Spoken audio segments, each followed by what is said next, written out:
apa-apa mbak, santai aja. Tadi saya lihat mbak datang dari sana ke sini jalan sendirian, nggak pakai masker dan cuci tangan juga mbak. Kenapa mbak?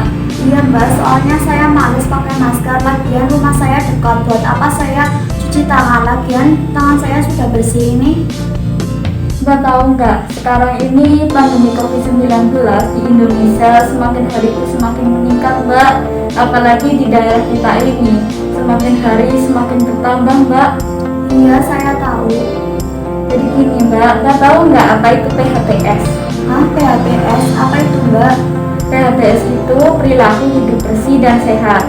PHBS itu harus kita praktekkan dalam kehidupan sehari-hari, terutama di masa sekarang ini, di masa pandemi COVID-19. Oh gitu ya mbak, PHBS itu contohnya yang bagaimana ya mbak? Soalnya saya baru dengar. Ya, PHBS itu contohnya banyak sekali mbak. Yang pertama itu menggunakan masker ketika keluar rumah atau berpergian mbak. Kita tuh harus menggunakan masker. Meskipun rumah mbak tadi dekat sama rumah saya, itu mbak harus menggunakan ya mbak. Karena dengan menggunakan masker kita akan terlindungi dari virus corona. Karena virus corona itu ada di mana-mana mbak, bisa di udara, bisa ditularkan lewat percikan ludah juga mbak. Iya mbak, sebentar saya pakai masker dulu. Iya.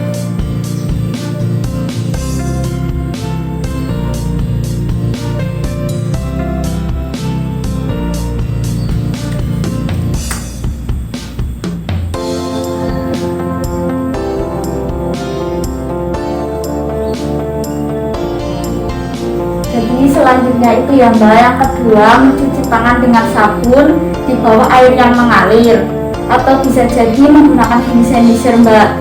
Meskipun tangan mbak itu terlihat bersih, namun itu belum tentu terbebas dari virus atau kuman mbak, karena kita itu tidak bisa melihat kuman atau virus secara langsung.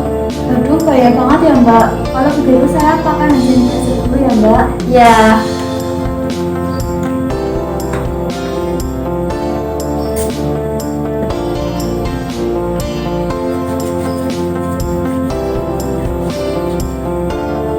Selanjutnya apa lagi ya mbak? Ya, selanjutnya itu yang ketiga, kita harus melaksanakan social distancing. Social distancing itu kita harus menjaga jarak minimal 1 meter dengan orang lain. Yang ketiga itu makan makanan bergizi, 4 sehat 5 sempurna, dan minum air putih minimal 8 gelas per hari.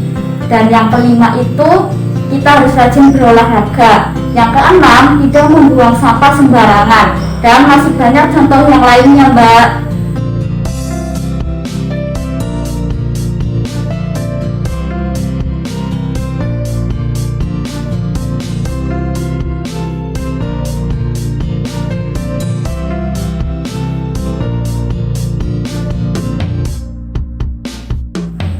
Oh gitu ya mbak. Bagaimana cara agar masyarakat Indonesia sadar akan pentingnya PHBS itu?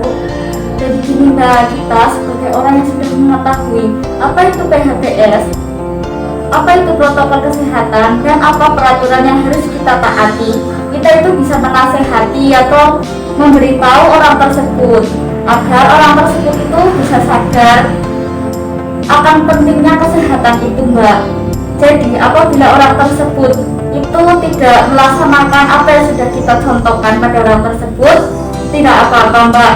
Pemerintah juga sudah membuat peraturan yang tegas atau hukum yang tegas mengenai orang yang melanggar protokol kesehatan.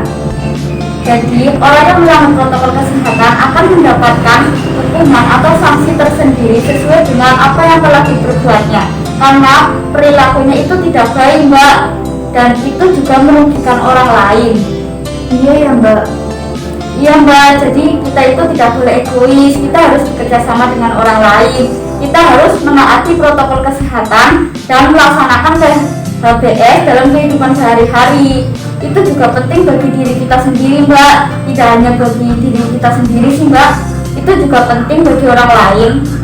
Iya mbak, sekarang saya paham. Terima kasih atas pengetahuan dan ilmunya. Mulai sekarang saya akan melaksanakan protokol kesehatan dan PHBS. Sekali lagi terima kasih mbak. Iya mbak, sama-sama.